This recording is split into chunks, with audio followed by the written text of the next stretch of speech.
You remember the first time Tanjiro hesitates after killing a demon, right? Like, something in him refuses to celebrate survival.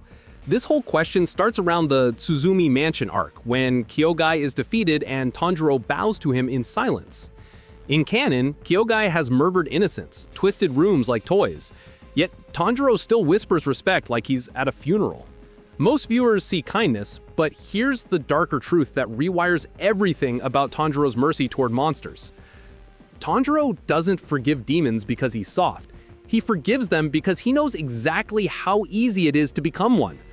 Remember episode 1, that mountain night, when his family is gone and Nezuko wakes up with fangs and hunger. That was the moment he learned monsters aren't born. They're cornered, broken people who had no one to hold them back. So when he meets demons later, he isn't seeing enemies first, he's seeing alternate timelines of his own shattered life. Watch him in the Asakusa arc, standing before Tamayo, sensing centuries of regret beneath the blood-stained air. Here's where it gets crazy. He smells sorrow on demons the way others smell fear, like grief has a physical shape to him. Against the hand demon in Final Selection, he listens to the creature's memories while his blade is already falling. That mix of execution and empathy shouldn't exist in the same breath, yet Tanjiro somehow holds both without breaking.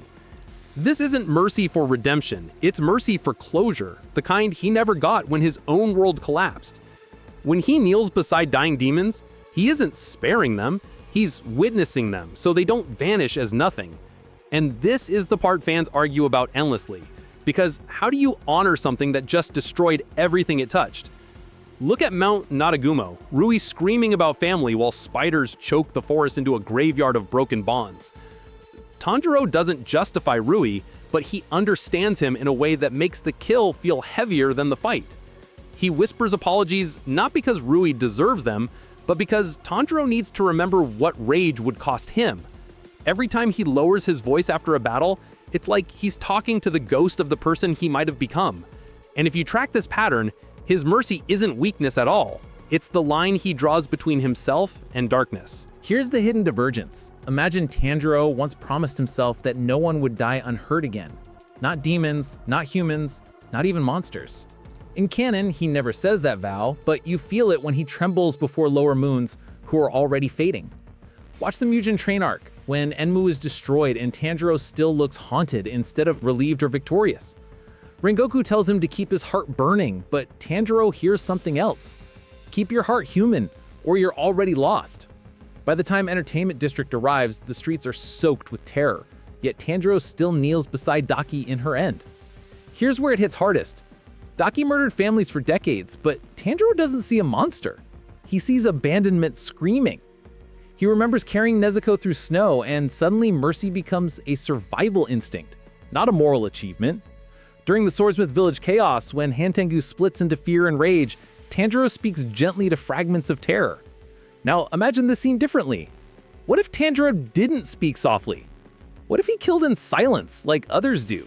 The Corps would cheer, battles would end cleaner, but Tanjiro would start losing something no breathing style can replace. By Infinity Castle, the fights aren't just physical anymore. They're spiritual autopsies of lives that were never given a chance. When he clashes with Akaza, you feel Tanjiro almost crossing that invisible line where compassion finally snaps. He thinks of Rengoku's smile and whispers, "I won't become empty just to become strong, not today." In the real story, mercy looks strange in a war against demons. But in this branch, it's the only rebellion left. Rebellion against Muzan's world, where pain creates monsters and monsters create endless pain, feeding the cycle forever. So every time Tanjiro bows to a demon's fading body, he isn't excusing them, he's rejecting Muzan's logic entirely.